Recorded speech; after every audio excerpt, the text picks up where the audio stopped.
আপনাকে যদি আমি গত 20 বছরে পৃথিবীর সবচেয়ে বড় বড় রেভলিউশনগুলোর একটা লিস্ট করতে বলি, সেই লিস্টে একদম উপরের দিকেই যে নামটা থাকবে সেটা হলো আরব স্প্রিং, বা বাংলায় আমরা এটাকে আদর করে বলি আরব বসন্ত।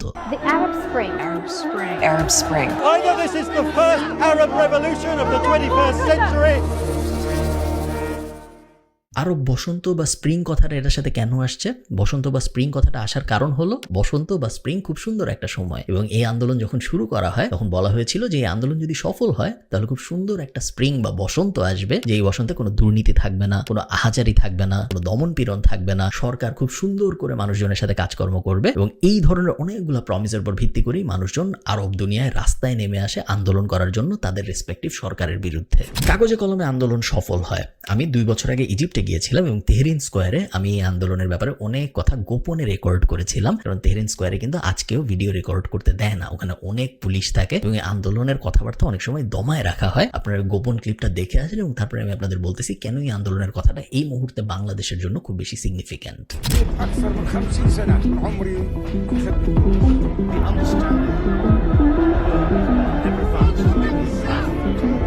أنا مقاتل مساعد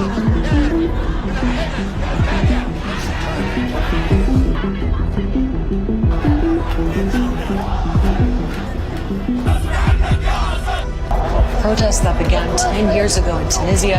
খুব ভয়ে ভয়ে রেকর্ডটা করতে হচ্ছে, কারণ এইখানে এই ব্যাপারটা করা পুরোপুরি আনঅফিসিয়ালি ইললিগাল। অফিসিয়ালি কেউ কিছু বলে না, বাট আনঅফিসিয়ালি আপনি যদি আমার পিছনে যে মনুমেন্টটা দেখতেছেন, আমি খুব কষ্ট করে টাঙ্গুল দিয়ে দেখাচ্ছি, ওই জিনিসের ভিডিও করেন তাহলে আপনাকে পুলিশ ধরে নিয়ে যেতে পারে, ক্যামেরা তো নিয়ে যাবে, আপনি অ্যারেস্ট হয়ে যেতে পারেন। এটার কারণ হলো 2010 সালে একটা ভয়ঙ্কর আন্দোলন হয়েছিল, আপনারা অনেকেই জানেন, যে আন্দোলনটাকে বলা হয় আরব বসন্ত বা আরব স্প্রিং ইংরেজিতে অনেকে বলে।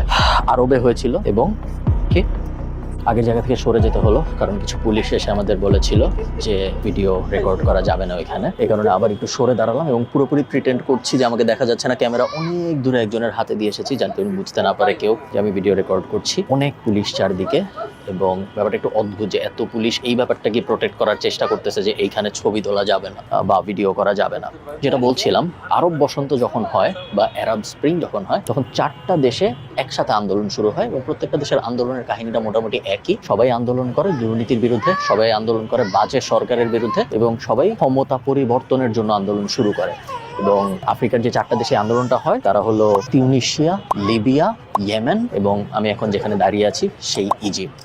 ইজিপ্টে এই আন্দোলনটা শুরু হয় যেখানে, ওই জায়গাটাই আমি এখন এক্স্যাক্টলি দাঁড়িয়ে আছি, জায়গাটার নাম হলো তাহরিন স্কোয়ার। আমি এখন যেখানে দাঁড়িয়েছি তার ঠিক একটু পিছনে, যেখানে আপনারা ওই মনুমেন্টটা দেখছেন, লম্বা মনুমেন্টটা, ওই লম্বা মনুমেন্টটার নিচে এবং তার চারদিকে একই দিনে 900-র মতো মানুষ অফিসিয়াল হিসাব মতোই মারা যায়, এবং আরো অসংখ্য মানুষ আহত হয়, অসংখ্য মানুষ গুম হয় এবং অসংখ্য মানুষ অ্যারেস্ট হয়। আমি এখন যেখানে দাঁড়িয়ে আছি তার থেকে কয়েক কিলোমিটার দূরে আলেকজান্দ্রিয়া নামে একটা শহর আছে। শহরটা অনেক বিখ্যাত, কারণ আলেকজান্দ্রিয়া ব্যাপারটাও অনেক জনপ্রিয়। আলেকজান্দ্রিয়ায় পৃথিবীর সবচেয়ে বড় লাইব্রেরি ছিল, যেটা হারিয়ে গিয়েছে পানির নিচে। এরকম অনেক ধরনের লোকগাথা আছে এখনো। এই আলেকজান্দ্রিয়ায় একটা লোক ছিল, ওই লোকের নাম ছিল খালেদ।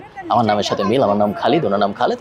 খালিদ এগুলো মুসলিমদের জন্য খুব খুব পরিচিত একটা নাম, আপনারা জানেন। তো এই খালিদ লোকটা সাইবার ক্যাফেতে বসে একটা ভিডিও আপলোড দিয়েছিল, যে ভিডিওটা ছিল ইজিপ্ট পুলিশের দুর্নীতি নিয়ে। ইজিপ্ট পুলিশ ড্রাগ কারবার নিয়ে একটা দুর্নীতি করেছিল, এবং এই ব্যাপারটা এই লোক নিজে রেকর্ডও করেনি, জাস্ট পাবলিশ করেছিল বা শেয়ার করেছিল একটা সাইবার ক্যাফে থেকে। তাকে বের করে আনা হয় এবং তারপরে তাকে মেরে ফেলা হয়। তাকে শুধুমাত্র যে মেরে ফেলা হয় তা না, তাকে পিটিয়ে মেরে ফেলা হয়, এবং এই পিটিয়ে মেরে ফেলার ভিডিও 2-3 দিনের মধ্যেই ভাইরাল হয়ে যায় সব জায়গায়। এই জিনিস যখন ভাইরাল হয়ে যায় তখন মানুষ ফুঁসে ওঠে এবং সবাই বলে যে না, আমাদের করতে হবে, এবং তখন এই প্রোটেস্টটা শুরু হয়। এই প্রোটেস্টটা পুরোটাই করা হয়েছিল টেকনোলজি ব্যবহার করে। ফেসবুকে গ্রুপ খোলা হয়, যে গ্রুপের নাম দেওয়া হয় আমার নাম খালেদ। টুইটারে আই এম খালেদ এই হ্যাশট্যাগটা শুরু হয়, এবং আস্তে আস্তে এই তেহরিন স্কোয়ারে মানুষ জমা হওয়া শুরু হয়। ওই সময় বিভিন্ন নিউজ আমি শিওর আপনারা দেখেছেন, আমি তখন ইউনিভার্সিটিতে পড়ি। 1981 সাল থেকে হোসনে মোবারক ইজিপ্ট শাসন করছিল। আপনি চিন্তা করেন, 1981 সাল থেকে 2010 সাল পর্যন্ত হোসনে মোবারক নর্মালি ইজিপ্ট শাসন করে গেছে। এবং ইজিপ্টের ক্ষেত্রে একটা কথা বলা হয় যে গত 4000 বছরে, 2015 সাল পর্যন্ত, গত 4000 বছরে এমন কোনো শাসক ছিল না, ইনক্লুডিং বর্তমান যুগের প্রাইম মিনিস্টার, প্রেসিডেন্ট, এমন মানুষজন এমন কেউ ছিল না যে স্বেচ্ছায় ক্ষমতা ছেড়ে দিয়েছে। তাদের হয় মেরে ফেলা হয়েছে বা তারা নিজেরা মরে গেছে এবং তারপরে রিপ্লেস হয়েছে, কেউ ক্ষমতা ছেড়ে দেয়নি। হোসনে মোবারক এরকম ছিল, সে ক্ষমতা ছাড়তে চায় নাই। অনেক আন্দোলন হয়েছে, অনেক দুর্নীতি হয়েছে, পুরো দেশ শেষ করে ফেলছে, বা সে ক্ষমতা ছাড়তে রাজি হয় নাই কখনো। আন্দোলনটা যখন শুরু হয় তখন মাত্র কয়েক দিনের মধ্যে ও ক্ষমতাচ্যুত হয় এবং ও পালায় যেতে বাধ্য হয়। কোনো প্রেসিডেন্ট যখন পদত্যাগ করে তখন যা হয় তাই হয়েছে। মার্শাল ল শুরু হয়, আর্মি পুরো দেশ দখল করে ফেলে এবং আর্মির হাতে 1 বছরের বছরের মতো দেশটা থাকে, তারপরে ইলেকশন হয় এবং তারপরে নতুন সরকার আসে। নতুন সরকারও মোটামুটি খারাপ। তো কথা যেটা আসে সবার মনে সেটা হলো আসলেই কি এই আরব স্প্রিং ব্যাপারটা সফল হয়েছে? আমার এখান থেকে যেতে হবে, আবার পুলিশ আসছে। বাকি আলাপ আমি আপনাদের সাথে অন্য কোনো লোকেশনে যেয়ে করছি। এই ভিডিওর স্পন্সর ট্যাপ এবং বাংলাদেশের বর্তমান রেমিটেন্স ক্রাইসিসের মধ্যে এরকম একটা অ্যাপের ভূমিকা নিয়ে আমি আপনাদের সাথে একটু পরে কথা বলতেছি, বাট একটু আন্দোলনের রেজাল্টটা আপনাদের বলি। আরব স্প্রিং আসলে কি হয়েছিল? আরব স্প্রিং কিন্তু কাগজ কলমে সফল হয়। যে কয় জায়গায় আন্দোলন হয় সব জায়গায় আন্দোলনকারীরা যা চাইছিল তাই হয়, বাট রেজাল্টটার লং টার্ম এফেক্টটা কি আপনারা একটু দেখেন। তিউনিশিয়ায় স্বৈরাচার শাসন ছিল, আরব বসন্ত হয় এবং স্বৈরাচারের পতন ঘটে। স্বৈরাচারের পতন ঘটার পরে মানুষ ভোটাধিকার ফিরে পায় এবং মানুষ ভোট দেয়। ভোট দিয়ে তারা যাদের নির্বাচিত করে তারা তার পরের 7-8 বছরে এমন দুর্নীতি করে যে তিউনিশিয়ার মানুষ এখন বলে যে আরব স্প্রিং না হইলেই মনে হয় তাদের জন্য ভালো ছিল।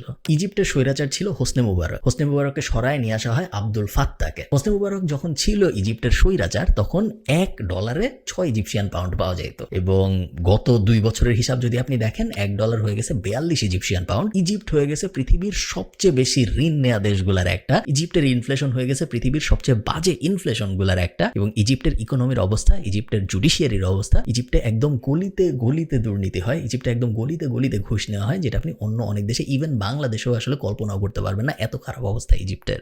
তিউনিশিয়া আর ইজিপ্টের কথা আমি বাদই দিলাম, বাকি 3টা দেশের অবস্থা কিন্তু আরো খারাপ হয়েছে। সিরিয়া, লেবানন এবং ইয়েমেন, এই 3টা দেশে আরব স্প্রিং হয়েছিল এবং এই 3টা দেশ আরব স্প্রিং এর পরে ভয়ঙ্কর রকম বাজে যুদ্ধে জড়ায় পড়ে। আপনারা জানেন সিরিয়ায় কি হয়েছে, আপনারা জানেন লেবাননে কি হয়েছে। এগুলো নিয়ে ভিডিও করতে গেলে আলাদা অনেকগুলা ভিডিও লাগবে, কারণ এটার ভিতরে অনেক জিওপলিটিক্যাল ব্যাপার স্যাপারও জড়িত। শুধুমাত্র এই দেশগুলোর ফল্ট না, বাট প্রত্যেকটা দেশের অবস্থা, যেটা আমি পয়েন্ট মেক করতে যাচ্ছি, প্রত্যেকটা দেশের অবস্থা আসলে আরব স্প্রিং এর পরে আনফরচুনেটলি আরো খারাপ হয়ে গেছে। যেরকম বসন্তের স্বপ্ন দেখা হয়েছিল সেরকম বসন্ত অ্যাচিভ করা যায় নাই। বিভিন্ন স্কলাররা ওই আরব স্প্রিং এর পর থেকে আজকে পর্যন্ত, টাইমস বলেন, হার্ভার্ড বলেন, সবাই অনেক রিসার্চ করেছে যে এত বড় একটা আন্দোলন, পুরো আরব নিয়ে যে আন্দোলনটা হইলো, এতগুলা দেশের ইনভলভমেন্ট যে আন্দোলনে, এরকম আন্দোলনগুলা এত পাওয়ারফুল সরকারকে ফেলে দেওয়ার পরেও কেন সফল হইতে পারলো না? কেন লং টার্মে অনেক মানুষ ভাবতেছে যে আরব স্প্রিং না হইলেই ভালো হইতো, বা আরব স্প্রিং এ আমরা হ্যাপি না আরব স্প্রিং এর রেজাল্ট দিয়ে। এবং এই অনেক অ্যানালাইসিসের পরে 4টা ব্যাপার পাওয়া গেছে, যে 4টা ব্যাপার যদি এনশিওর করা যায় তাহলে এইটা এনশিওর করা যাবে যে বাংলাদেশের অবস্থাও যেন এই আরব স্প্রিং এর দেশগুলোর মতো না হয়। জাস্ট এই 4টা ব্যাপার যদি আমরা ঠিক করতে পারি তাহলে আমি বিশ্বাস করি বাংলাদেশ অনেক সুন্দর একটা ভবিষ্যৎ পাবে এবং এই আরব স্প্রিং এ যা হয়েছে এরকম কোনো কিছুই বাংলাদেশের সাথে হবে না। প্রথম কাজ যেটা আমাদের অ্যাবসলিউটলি এনশিওর করতেই হবে, এবং এই কাজ না করলে কখনোই আমরা খুব সুন্দর একটা বাংলাদেশ পাবো না, যে বাংলাদেশের স্বপ্ন আমরা সবাই দেখি, সেটা হলো ফার্স্ট অ্যামেন্ডমেন্ট টাইপ একটা রীতি এস্টাবলিশ করা। দেখেন, আমেরিকা খুব বাজে একটা দেশ হইতে পারে, আমেরিকার অনেক সমস্যা থাকতে পারে, আমেরিকার অবস্থা আমাদের থেকেও খারাপ হইতে পারে, আমেরিকার ল অ্যান্ড অর্ডার অবস্থা আরো খারাপ হইতে পারে, সব আমেরিকা খুবই খারাপ দেশ হইতে পারে, আমেরিকাকে অনেকে পছন্দ করে না, আমি জানি, আমেরিকাকে আমি নিজেও খুব বেশি ভালোবাসি এরকম না, সব ঠিক আছে। হাউএভার আমেরিকার খুব সুন্দর একটা ব্যাপার আছে, যেই ব্যাপারটার জন্য আমেরিকা পুরা বিশ্বে অনেক বেশি সমাদৃত, সেটা হলো আমেরিকার ফার্স্ট অ্যামেন্ডমেন্ট রাইটস। 1971 সালে যখন আমাদের মুক্তিযুদ্ধ হয় তখন আমেরিকা তাদের সংবিধান সংশোধন করে ফার্স্ট অ্যামেন্ডমেন্ট রাইটস বলে একটা ব্যাপার ইনক্লুড করে, এবং এটা একদম ঐতিহাসিক একটা ব্যাপার, কারণ এই ফার্স্ট অ্যামেন্ডমেন্ট রাইটস আমেরিকান সাধারণ মানুষকে একটা স্পেসিফিক পাওয়ার দেয়, যে পাওয়ারটা আমাদের মতো মানুষদের জন্য খুব বেশি দরকার। ফার্স্ট অ্যামেন্ডমেন্টে আমেরিকার সরকার 5টা ব্যাপার আমেরিকার সাধারণ সিটিজেনদের জন্য এনশিওর করে, যে 5টা ব্যাপার আমার মতে বাংলাদেশের মানুষদের জন্য অত্যন্ত জরুরি। এবং এই ফার্স্ট অ্যামেন্ডমেন্ট ব্যাপারটা যদি আমরা এনশিওর করতে পারি আমাদের সংবিধানে, তাহলে আমাদের 99% প্রবলেম অটোমেটিক্যালি সলভ হয়ে যাবে। সো ফার্স্ট অ্যামেন্ডমেন্টের 5টা ব্যাপার কি? 1 নম্বর ব্যাপার ফ্রিডম অফ রিলিজিয়ন। এই ব্যাপারটা বাংলাদেশে অলরেডি আছে, সো এটা নিয়ে তেমন কোনো কাজকর্ম করার দরকার নেই। ফ্রিডম অফ রিলিজিয়নের মেইন বক্তব্যটাই হইল যার যে ধর্ম সে তার ধর্ম শান্তিপূর্ণভাবে পালন করবে, কেউ অন্যজনকে যায় তার ধর্ম পালন করতে বাধা দিবে না, কেউ এসে বলবে না যে তুই এই ধর্ম কেন পালন করিস, তোর তো আমার ধর্ম পালন করতে হবে, এরকম কোনো ব্যাপার থাকবে না, যেটা বাংলাদেশে অ্যাকচুয়ালি অলরেডি আছে। এটা নিয়ে আমাদের তেমন কোনো অনেক জটিল কাজকর্ম করতে হবে এরকম না। সৃষ্টির শুরু থেকেই বাংলাদেশ গত 55-60 বছরে খুব নর্মালি কিছু ব্যাপার বাদ দিলে যে যার ধর্ম পালন করে আসতে পেরেছে। Second, freedom of press. আপনারা জানেন প্রেসকে বা সাংবাদিকতা, এই ব্যাপারটাকে অনেক সময় বলা হয় গণতন্ত্রের মূল স্তম্ভগুলার একটা। আমরা কেন যেন এটা ভাবি যে সাংবাদিকতাকে বা সাংবাদিকদের বা প্রেসকে যদি আমরা ফ্রিডম দেই তার মানে হইল সরকার অপরাধ করবে। সাংবাদিকদের যেহেতু ফ্রিডম আছে, তো সাংবাদিকরা এখন এই অপরাধগুলো খুঁজে বাইর করে রিপোর্ট বানায় জনগণকে দেখাবে যে দেখো তোমাদের সরকার কত খারাপ। ব্যাপারটা কিন্তু অ্যাকচুয়ালি ওইরকম না। আপনি যখন প্রেসকে ফ্রিডম দিবেন, প্রেসের যখন স্বাধীনতা থাকবে, তখন প্রেস পুলিশের ভিতরে দুর্নীতি আছে নাকি খুঁজে বের করবে, সরকারের ভিতরে দুর্নীতি আছে নাকি খুঁজে বের করবে, সাধারণ জনগণের ভিতরে দুর্নীতি আছে নাকি খুঁজে বের করবে, সরকারি অফিসে তো দুর্নীতি আছে নাকি খুঁজে বের করবে, বেসরকারি অফিসেও দুর্নীতি আছে নাকি খুঁজে বের করবে। প্রেস একটা পুলিশ টাইপের কাজকর্মই করে এবং এই কারণেই প্রেসকে রাষ্ট্রযন্ত্রের খুব একটা অবিচ্ছেদ্য ইম্পর্টেন্ট অংশ হিসেবে ধরা হয় এবং তাদের ফ্রিডমটা খুব বেশি জরুরি। এই যে ভুল ধরায় দেওয়ার ব্যাপারগুলা, প্রেস যখন ফ্রিডম নিয়ে কাজ করে এবং তারা যখন সরকারকে যায় ফর এক্সাম্পল বলে যে পাসপোর্ট অফিসে তো ঘুষ হচ্ছে, এই বলার ব্যাপারটা, এই ধরায় দেওয়ার ব্যাপারটা আসলে সরকারকেই হেল্প করে ওই ব্যাপারটা ফিক্স করায়, যাতে সরকারের উপরে জনগণ আরো হ্যাপি হয়। সো প্রেসকে আপনি যদি ফ্রিডম দেন, হ্যাঁ শর্ট টার্মে মনে হইতে পারে যে ও তো আমার এই দোষ দেয়, ও তো আমাকে নিয়ে খারাপ খারাপ কথা বলে, বাট লং টার্মে ও আসলে আপনাকে ভালোভাবে গভর্ন করতেই হেল্প করে এবং এই কারণেই ফ্রিডম অফ প্রেস খুব খুব খুব বেশি জরুরি। Third, right two assemble. আমেরিকার এই ফার্স্ট অ্যামেন্ডমেন্ট রাইটে বলা হয়েছে যে আপনার যদি কোনো দাবি থাকে, আপনি সেই দাবি পেশ করার জন্য অ্যাসেম্বল করতে পারেন, আপনার প্রোটেস্ট করার রাইট আছে এবং এই দাবি যেই দাবি হোক ম্যাটার করে না। আপনারা জানেন, আপনারা অনেক সময় দেখছেন যে আমেরিকা ফ্ল্যাট আর্থ নিয়ে কনভেনশন হয়, যে দুনিয়া আসলে গোল না, দুনিয়া ফ্ল্যাট, এবং এই বিষয়ে যারা একমত তারা বিশাল হয়ে কনভেনশন করে। তারা অনেক সময় সরকারকে দাবি জানায় যে দুনিয়া গোল না, দুনিয়া ফ্ল্যাট, এটা মেনে নিতে হবে আপনাদের। তাদের উপর কিন্তু ধরপাকড় হয় না। এটা খুব আজব একটা ধারণা এটা, বা রিলিজিয়নের ক্ষেত্রে সায়েন্টোলজি একটা রিলিজিয়ন হিসেবে আমেরিকা চালায়, এগুলো সবই খুব আজব আজব এক্সাম্পল হইতে পারে। বাট ওই যে ফার্স্ট অ্যামেন্ডমেন্ট, আমেরিকার সরকার বলে না যে দূর তুই যা এখান থেকে। আমেরিকা বলে যে না, তোমার রাইট আছে অ্যাসেম্বল করার, তোমার রাইট আছে তোমার দাবি দেওয়া পেশ করার, দাবি দেওয়া যত আজগুবি হোক ম্যাটার করে না, তাও আমরা তোমার উপরে গুলি করবো না, তাও আমরা তোমার পুলিশ দিয়ে মারবো না, তাও আমরা তোমার উপরে মামলা দিব না, কারণ সবার রাইট আছে যার যার দাবি পেশ করার এবং অ্যাসেম্বল করার। অ্যামেন্ডমেন্টের 4 নম্বর ধারা যেটা, সেটা হলো right two petition. Right two petition মানে হলো অফিসিয়ালি বা ফর্মালি আপনি যদি সরকারের কোনো কাজে বা সরকারের কোনো এমপির কোনো কাজে যদি আপনি খুশি না হন এবং আপনার যদি মনে হয় যে এর বিরুদ্ধে আপনার একটা ফর্মাল অ্যালিগেশন দিয়ে একে তার এমপি পদ থেকে সরায় ফেলা উচিত বা একে তার মন্ত্রী পদ থেকে সরায় ফেলা উচিত, আপনি সেটা করতে পারেন এই রাইট টু পিটিশন লটা দিয়ে। এবং fifth, the absolute most important part of First Amendment is freedom of speech. আমেরিকার মানুষ যে পরিমাণ ফ্রিডম অফ স্পিচ এনজয় করে, পৃথিবীর খুব কম দেশই আছে যেই দেশের মানুষ ওই একই রকম ফ্রিডম অফ স্পিচ এনজয় করতে পারে। আপনারা হয়তো বলবেন যে ইউরোপ কি ওরকম ফ্রিডম অফ স্পিচ এনজয় করে না? করে না। কিন্তু আপনি যদি জার্মানি যান, আপনি নাৎসি পার্টির অত্যাচারের কথা অস্বীকার করতে পারবেন না ফর এক্সাম্পল। এরকম অনেক অনেক স্পেসিফিক ল টাইপ জিনিসপত্র আছে যেগুলো ইউরোপের বিভিন্ন রিজিয়নে আছে, ইউকের বিভিন্ন জায়গায় আছে। বাট আমেরিকা আমার জানা মতে একমাত্র দেশ যেখানে আপনি একই তালে ডোনাল্ড ট্রাম্প থেকে শুরু করে, বারাক ওবামা থেকে শুরু করে, রিলিজিয়াস বডিজ থেকে শুরু করে, সাধারণ মানুষ থেকে শুরু করে, যাকে যা ইচ্ছা বলতে পারেন, যার বিরুদ্ধে যা ইচ্ছা বলতে পারেন, কখনো কথা বলার জন্য আপনার এগেনস্টে পানিশমেন্ট আসে না এবং এই ব্যাপারটা এনশিওর করে ফার্স্ট অ্যামেন্ডমেন্ট। আচ্ছা, শুধু ফার্স্ট অ্যামেন্ডমেন্ট ইমপ্লিমেন্ট করতে পারলেই যে সব সোনায় সোহাগা হয়ে যাবে এরকম না, আরো কিছু কিছু ব্যাপার আছে যে ব্যাপারগুলো ইমপ্লিমেন্ট করতে পারাটা আসলে খুব বেশি জরুরি যদি আমরা খুব সুন্দর একটা বাংলাদেশ চাই তার জন্য। সবচেয়ে ইম্পর্টেন্ট ব্যাপারগুলোর একটা হলো বিচার বিভাগ এবং আইন প্রয়োগকারী সংস্থাকে সরকার থেকে পুরোপুরি আলাদা করে ফেলা। আমি দেখেছি এ বিষয়ে অলরেডি কাজ হচ্ছে, বাট কতটুকু কাজ হবে আমি জানি না। আইন প্রয়োগকারী সংস্থার ক্ষেত্রে উপদেষ্টা বলেছেন যে পুলিশকে আলাদা কমিশনের আন্ডারে নিয়ে আসা হবে, কতটুকু করা হয় আমরা এখনো জানি না, বাট আমরা দেখবো হয়তো করা হবে। আইন প্রয়োগকারী সংস্থার বাদেও এমনিতে যে আমাদের লোয়ার কোর্ট এবং হাইকোর্ট আছেন, এদেরকেও পুরোপুরি সরকারের প্রভাব মুক্ত রাখাটা খুব বেশি জরুরি, যেন যখন যেই সরকার আসুক সেই সরকার যেন এই লোয়ার কোর্ট বা হাইকোর্ট বা অ্যাপিলেট ডিভিশন বা পুলিশ এগুলোকে ব্যবহার করে তাদের মতের এগেইনস্টে যায়, এরকম মানুষজনদের উপরে যেন দমন পীড়ন করতে না পারে। 3 নম্বর কাজ, সরকারি কাজে সাবজেক্ট ম্যাটার এক্সপার্ট বাড়ানো এবং রাজনীতিবিদ কমানো। দেখেন, এটা একটু ফিলোসফিক্যাল ডিসকাশন হয়ে যাবে আপনার এবং আমার, বাট আপনি আমার সাথে বোঝার চেষ্টা করেন ফিলোসফিক্যাল ডিসকাশনটা কোথায়। বাংলাদেশের সিস্টেমটা বা গণতান্ত্রিক সিস্টেমটা, শুধু বাংলাদেশের না, এই ব্রিটিশ যে সিস্টেমটা, এই সিস্টেমটার মধ্যে একটু সমস্যা আছে। সমস্যাটা কি দেখেন, মনে করেন আমি ঠিক করলাম আমি সরকার গঠন করব বাংলাদেশে, আমি একটা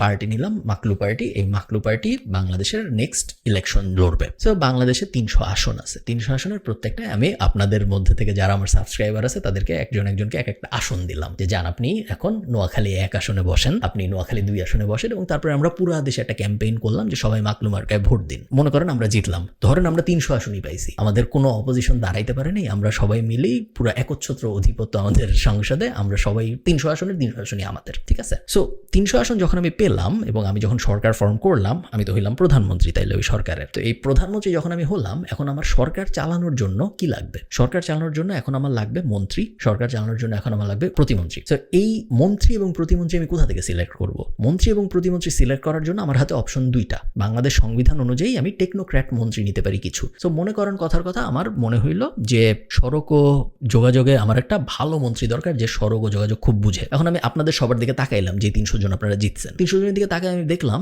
যে এই 300 জনের মধ্যে তো আসলে সড়ক ও যোগাযোগ নিয়ে কাজকর্ম করে এরকম কেউ নাই। এরা তো সারা জীবন রাজনীতিই করছে। এরা সড়ক যোগাযোগ নিয়ে এদের না আছে কোনো পড়াশোনা, সড়ক যোগাযোগ নিয়ে না আছে এদের কোনো এক্সপিরিয়েন্স, না আছে কোনো এক্সপার্টিস, না ওরা সড়ক পরিবহনের কোথাও কোনোদিন কাজ করছে। এদের কোনো একজনকে যদি আমি সড়ক ও যোগাযোগের মন্ত্রী বানাই ফেলি হঠাৎ করে, তারা কিছুই বুঝবে না। তো আমার হাতে অপশন কি, আমি একটা টেকনোক্র্যাট মন্ত্রী বাইরের থেকে এনে ওখানে বসাই দিলাম। টেকনোক্র্যাট মন্ত্রীর কিন্তু লিমিটেশন আছে, আমি চাইলেই 300টাই টেকনোক্র্যাট মন্ত্রী বসাই দিতে পারি না, সম্ভবত 30%, বাট আমি ভুল হইতে পারি। তো একটা টাইম আমার এরকম আসবে যখন আমার এখান থেকেই মন্ত্রী এবং প্রতিমন্ত্রী নিতে হবে। এই সিচুয়েশনটা যখন আসে বাংলাদেশে, তখনই আপনারা দেখেন আইসিটি প্রতিমন্ত্রী হয়, বাংলা বিষয়ে অভিজ্ঞ একজন, বাংলায় সারা জীবন পড়াশোনা করেছেন এরকম একজন মানুষকে ধরে এনে আইসিটির প্রতিমন্ত্রী বানায় ফেলা হয়। বা সারা জীবন ধরেন অমুক একটা র্যান্ডম সাবজেক্টে পড়াশোনা করেছেন, তাকে ধরে এনে সড়ক ও যোগাযোগ মন্ত্রী বানায় ফেলা হয়। একটা র্যান্ডম মানুষকে ধরে এনে স্বরাষ্ট্র মন্ত্রণালয়ে বসায় দেওয়া হয়। তার কারণ আমাদের রাজনীতিতে সাবজেক্ট ম্যাটার এক্সপার্ট কম এবং রাজনীতিবিদ বেশি। যে মানুষটা এমপি ইলেকশনে জিতে আসেন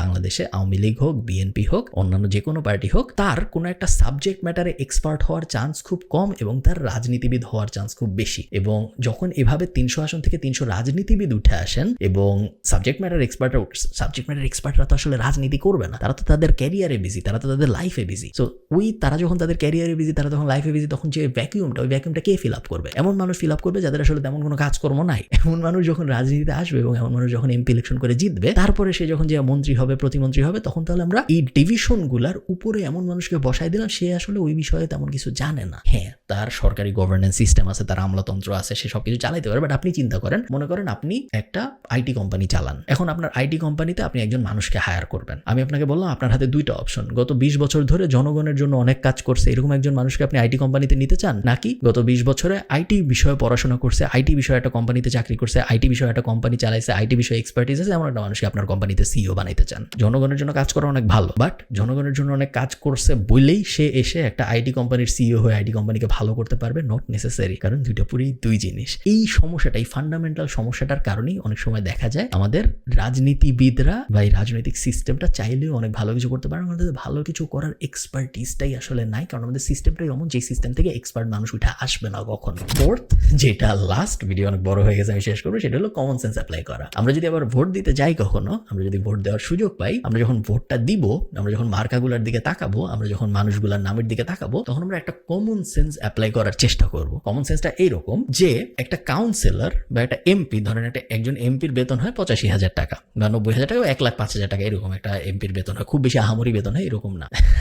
আমি ছোটবেলায় জিটিএ ভাইস সিটি খেলতাম। জিটিএ ভাইস সিটি অনেক পপুলার ছিল এবং এটা একটা গেম, আপনারা যারা জানেন না, জিটিএ ভাইস সিটি বেশ পপুলার একটা গেম। তো জিটিএ ভাইস সিটিতে চিট কোড দিয়ে পুলিশ থেকে বাঁচা যাইতো এবং অ্যাম্বুলেন্স নিয়ে আসা যেত। তো অনেক সময় অ্যাম্বুলেন্সের ড্রাইভার হিসেবে আমি জিটিএ ভাইস সিটিতে খেলতাম, যে আমার কাজই ছিল আমি অ্যাম্বুলেন্স চালাবো এবং যারা রাস্তাঘাটে অসুস্থ অবস্থায় পড়ে আছে তাদেরকে উঠায় হসপিটালে নিয়ে আসবো, এবং প্রত্যেকবার একজন অসুস্থ রোগীকে হসপিটালে নিয়ে আসতে পারলে আমাকে $5 বা $10 এরকম দেওয়া হতো, গেম কারেন্সি, অ্যাকচুয়াল কারেন্সি না। তো মানুষ অসুস্থ হইতো, অ্যাম্বুলেন্স চালায় যাইতাম রাস্তা দিয়ে, যাওয়ার পথে আমি 4-5 জনকে মেরে যাইতাম এবং একজনকে ঠিকই বাঁচাইতে যাচ্ছি, বাট এত রাফলি চালাইতাম গেমের মধ্যে যে ওই একজনকে বাঁচাইতে যে 4-5 জনকে মেরে ফেলতেছি, এবং তারপরে একজনকে ঠিকই আমি হসপিটালে নিয়ে আসতাম। তারপর আবার দেখতাম যে যাদেরকে আমি মেরে গেছি তাদেরকে পরের মিশনে আনতে বলতেছে হসপিটালে। এই জিনিসটা আমি এই কারণে বলতেছি, তার কারণ যদি আপনি দূরের থেকে দেখেন জিনিসটা, তাহলে আপনার মনে হবে যে ও কত ভালো, ও একজন অ্যাম্বুলেন্স চালক, ও অসুস্থ মানুষকে হসপিটালে নিয়ে আসতেছে, ও তো ভালো, ও একজন ভালো মানুষ, ওরই আমি ভোট দিব। আপনি যদি একটু কাছের থেকে দেখেন তাহলে আপনি দেখবেন যে হ্যাঁ, ও